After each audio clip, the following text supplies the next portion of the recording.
So my name is Merritt Francis. I'm from Tewksbury, New Jersey. I initially went to Wofford College and transferred here after a year and a half at Wofford. I'm an economics major. Really love economics, and it's something I feel really passionately about. I got involved with student government because Michael Parks and I worked on the Market Rubio campaign together. And when I transferred here, I saw that this kid was running for president and putting on a heck of a campaign. I thought it was the coolest thing because the amount of people that were not only in his campaign, but just the amount of people involved in student government and rallying behind all these different campaigns. I thought it was so cool. So I wanted to get involved with student government. He offered me a position to be the Secretary of Alumni Relations on his executive cabinet, and that's where it really showed me that student government at this school really can have an impact on the day-to-day lives of students and maintain the long-term competency of the school itself. So it made me just want to say, I love this school. I've grown to love it so quickly. I grew up a Gamecock fan my whole life. My family's from Columbia, and I want to give back to the school that I love so much. Ross asked me to be a part of the Momentum ticket at about mid-November. And at first I didn't know what to think. I was obviously, very flattered and very excited about it. And I was my class treasurer in high school, and I really enjoyed that too. So I obviously really wanted to do it, but my family is very influential in my life. So before I made any decisions, I wanted to go home and talk to my mom, talk to my dad, talk to my two brothers and my sister. And it was all a unanimous yes, like you're an idiot if you don't do this. This is too great of an opportunity. And I kind of had a feeling I was going to hear that, but it was just reassuring to hear it. And, the next day I texted Ross. I was like, let's do this, man. Let's do this. So Ross, Danny, and I have built a phenomenal relationship over the past few months. I love the platform that we've put together. The three ideas are elevate, cultivate, and advocate, which I love. Elevate the things that we're doing well right now, cultivate new ideas that can make our school better, and advocate for things that will, again, make the school better in the long run.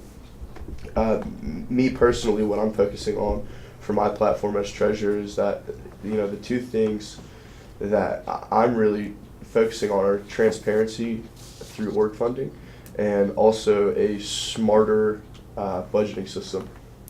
Right now, it's, I said it's just a lump sum budget. It's first come, first serve. If you apply and you're accepted to the funds, then you get allocated the funds. That's phenomenal. But that well runs pretty dry over the course of 5, 6, 7, 8 months, from August to mid-March, and right now there's no money left and orgs can't get funding, and I just regardless of how many are requesting for it right now, I don't feel like it's right that they're not getting the funding that they could need right now.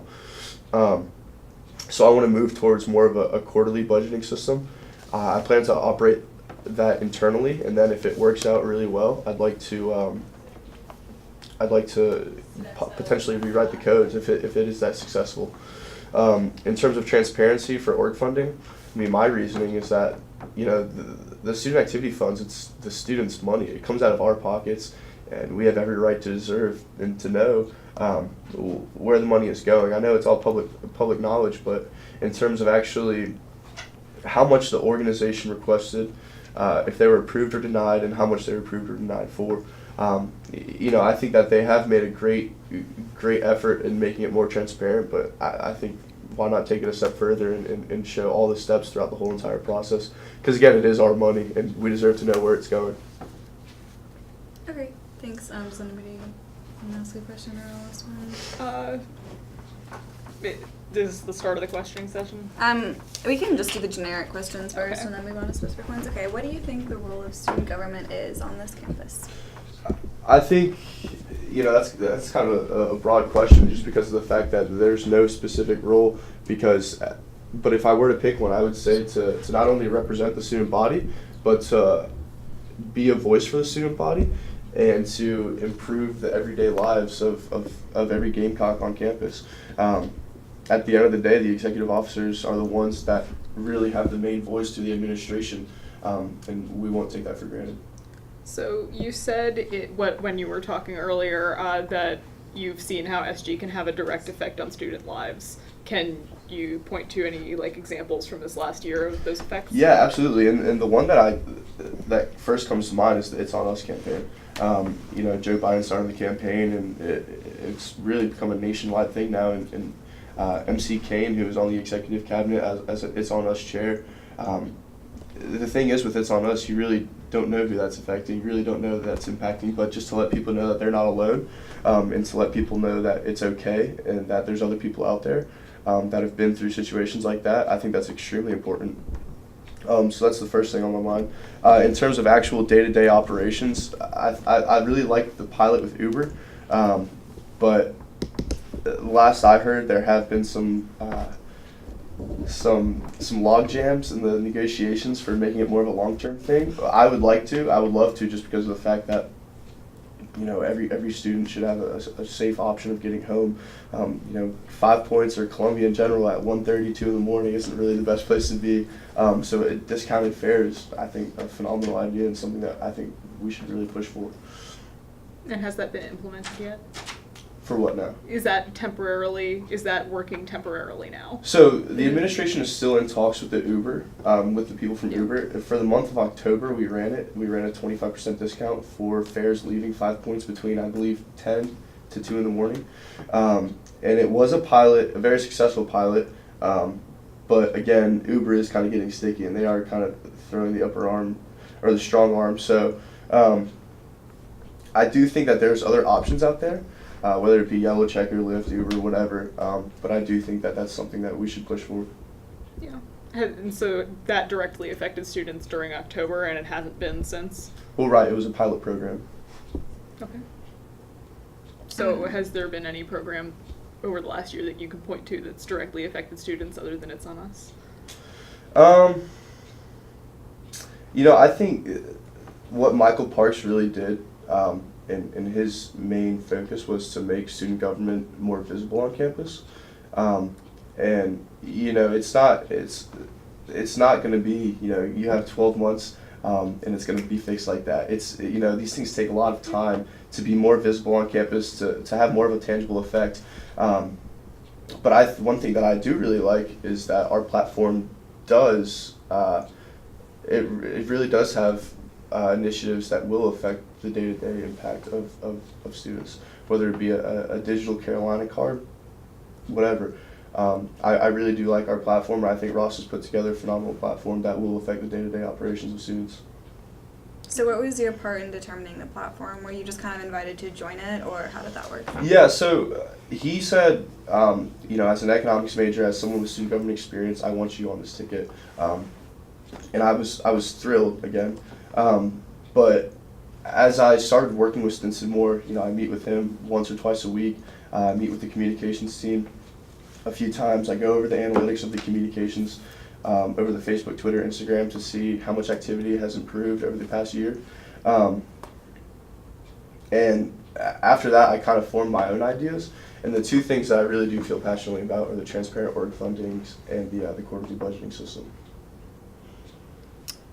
So, a while back, a previous student government president diverted a large amount of the SG budget funds towards development of a University of South Carolina app that, as far as I'm aware, has never materialized.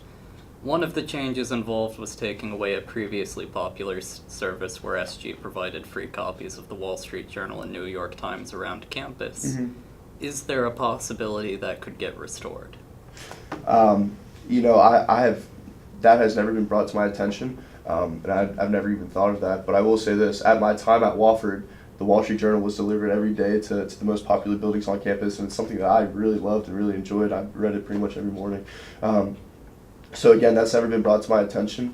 So I won't say yes or no, but I will say that that is a product that I really enjoy, and I would like to see the university do that, yeah. So, about your platform, Mm-hmm. Your three, platform elements, what are the actual differences between those three elements? Because they're all sounding kind of similar. Well, they're all really different, actually. In terms of elevate, do the things that we're doing right now and make them even better. Particularly the It's On Us campaign and Cockstock. advocate, the really big thing that I feel passionately about is that the student body president should have a vote on the board of trustees. You know, some of the our other SEC schools do the same, and at the end of the day, you know, the board of trustees, again, some of the most respectful people that you'll find in this state, obviously, but you know, 50 years after graduation, you're going to be a little bit out of touch with the student body, and you might have a lot of different viewpoints than the student body. So I think it's really imperative that we get that done, just to have more of a direct voice from the students to the administration. So in terms of advocating, that's something that we really like. Also to try to set up a funding for the new student union building over near the CLA. I will say that in terms of cultivate, there are some things that I think, again, other SEC schools do that we don't, particularly Wi-Fi in the student section, digitalized Carolina cards, and it's something that we've talked about, but Jay Selesky's put it on his platform, so we kind of took it off, but that was the charging stations in football stadium. Again, it's not something that you need to have, but it's safety. It really is at the end of the day. If you have 85,000 people in the stadium drinking, acting stupid, everyone should have service and everyone should have a functioning phone to communicate with their friends, find their friends, or communicate to Uber or whatever it may be to get home if they need to. So you mentioned these things that other SEC schools and we have that we don't. Why do you think that is? Can you elaborate a little more on like why they have more programs? You know, student government at other SEC schools, I mean, really blows ours away. In terms of budget, in terms of their system, in terms of what they're allowed to do, it's incredible. I was talking to the communications team the other day, and she was like, yeah, I was trying to keep our numbers similar to Mississippi State. We wanted to have the same activity, the same amount of improved followers, same amount of whatever. And Stinson was like, yeah, that's the goal, because they are very good, but they also hire someone professionally to come in and deal with their communications team. So, I mean, we have a budget of $250,000. They have a budget of millions of dollars. So it's completely different. It's a whole new world. You know, they don't have an office in the back of Russell House. They have their own office. It's really a different world.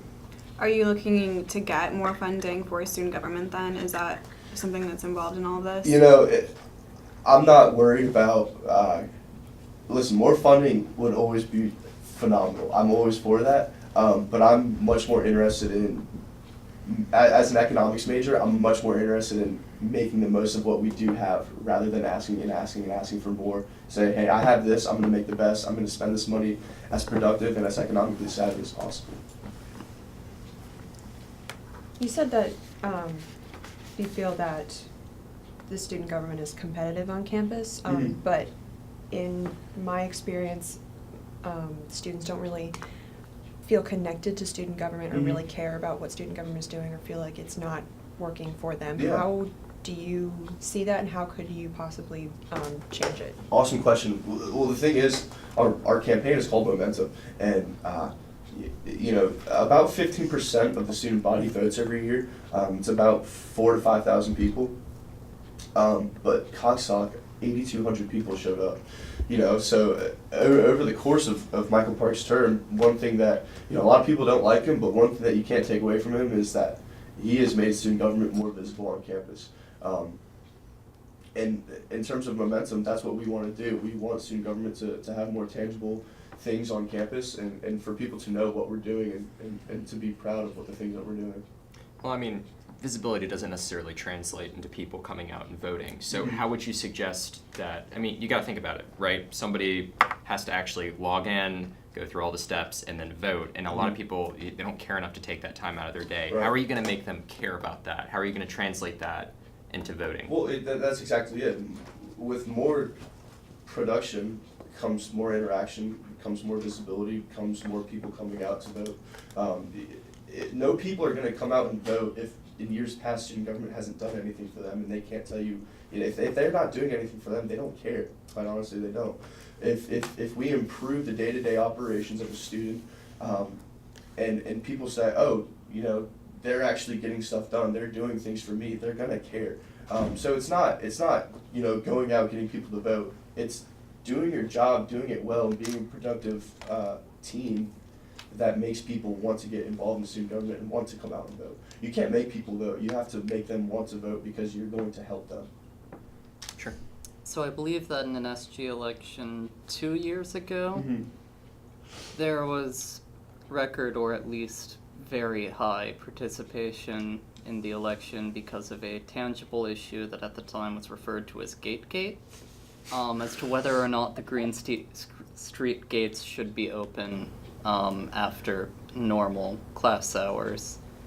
And that drove a lot of participation because both sides had a clear position on the issue that we're opposing. Do you see anything like that, any concrete issue difference between Momentum and the other candidates? No, to be honest with you, I really don't, because I think that our platform is head and shoulders above the other platforms. I think Jay Selesky is running a hell of a campaign. I'm extremely impressed with what he's doing. But at the end of the day, Ross, Danny, and myself, I think the platform that we've put together is going to have the most tangible impact on the students. I've had a great time getting to know Stone and Ty Dillard. They're two awesome guys, and at the end of the day, they love this university, so what's not to like about them, right?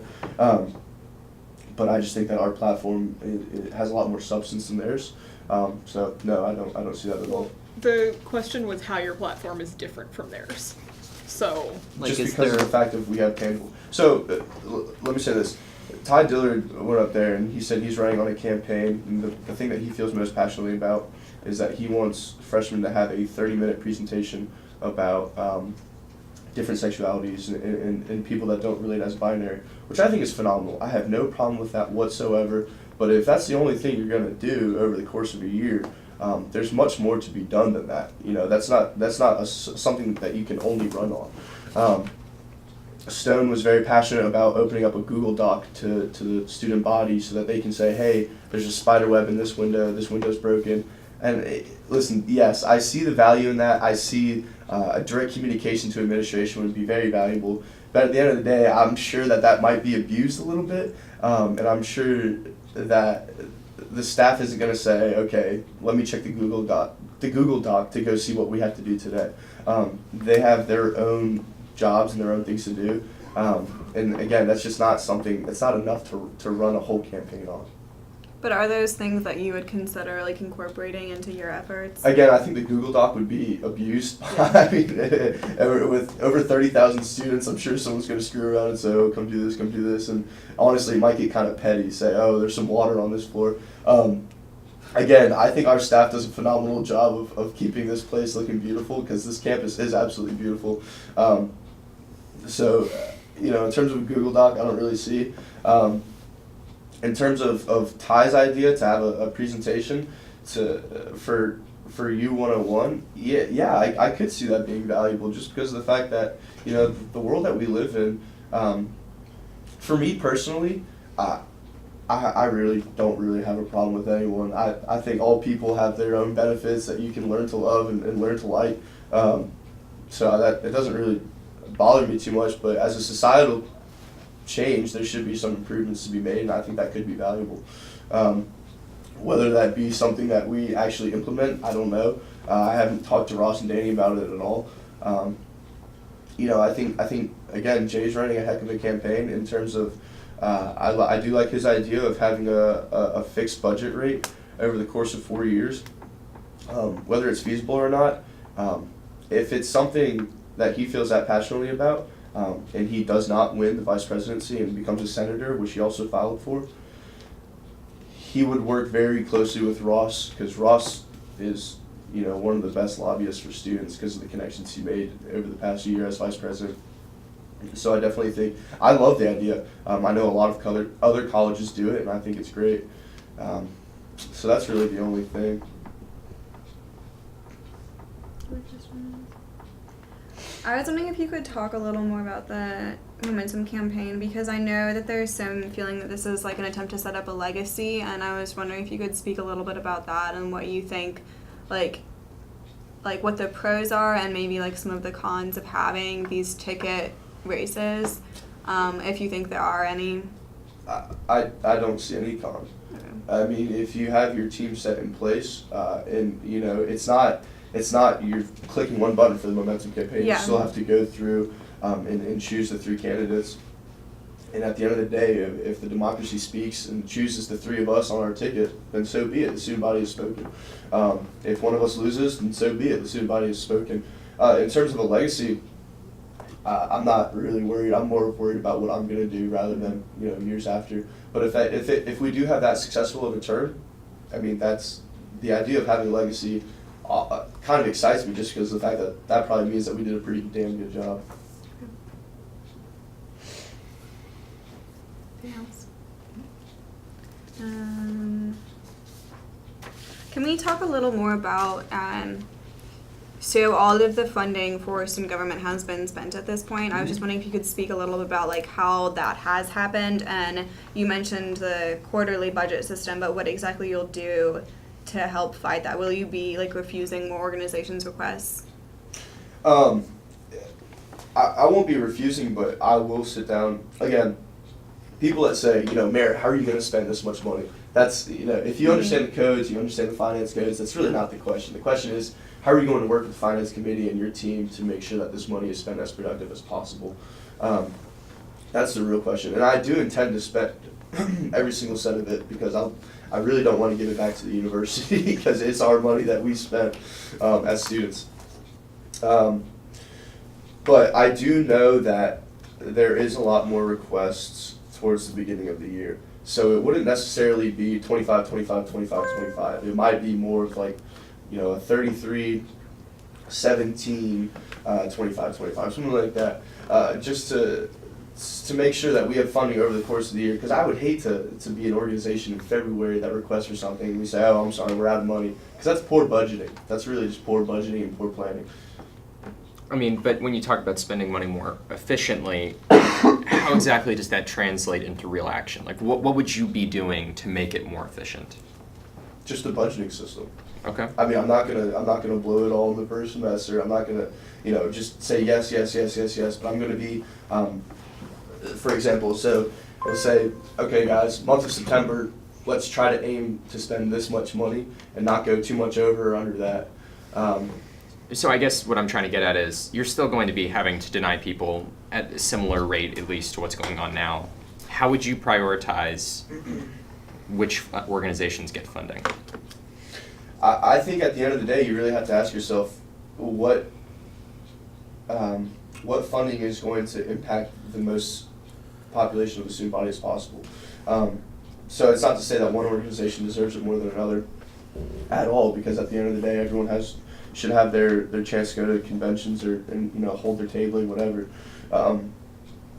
But I will say that to me, the most important thing, and again, that kind of goes off of the visibility and the tangibles that student government is doing, is that I want it to reach to as many people in the student body as possible.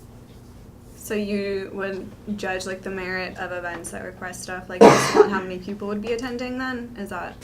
Not necessarily. I mean, again, it's really how big is the organization, who is benefiting from this. Okay. You know, spending $5,000 to send 5 people from the writing club to Alaska for a convention probably isn't the best idea, just because of the fact that those 5 people, they're probably going to have an incredible time, they're probably going to benefit from it a lot, but they're the only 5 people, and that's $5,000 of the students' money benefiting 5 people, and that doesn't seem very right to me.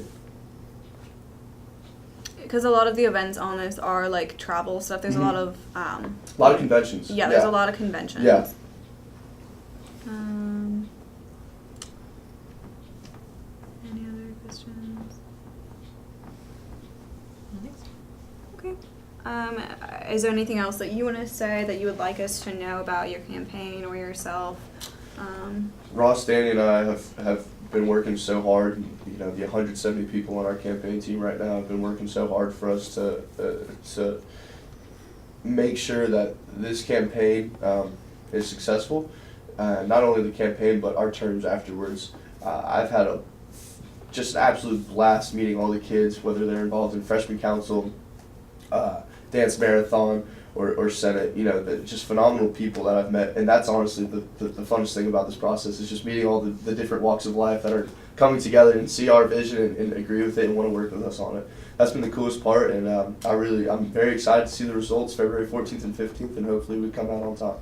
One more question that I just thought of. So, you are the only candidate. Yeah. So, if you could speak a little bit about like how that's influenced you, like why you think you're the only person and what that's meant, I guess. Yeah. Well, there were a couple other people that were considering running for treasurer, but over Christmas break, I got a couple texts saying, "Hey, man, they're kind of discouraged from running just because of the fact that."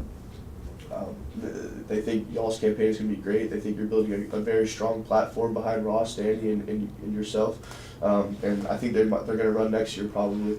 But really, it's kind of just made me enjoy this whole process a lot more, rather than get all uptight and worry about the actual competition itself.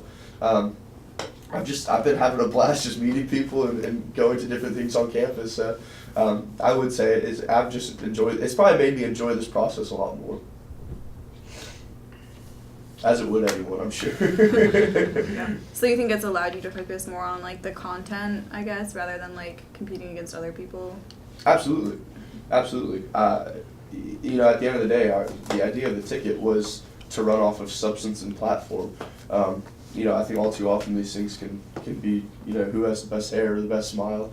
And the idea of the ticket was to have our good platform. And I'm really happy about that.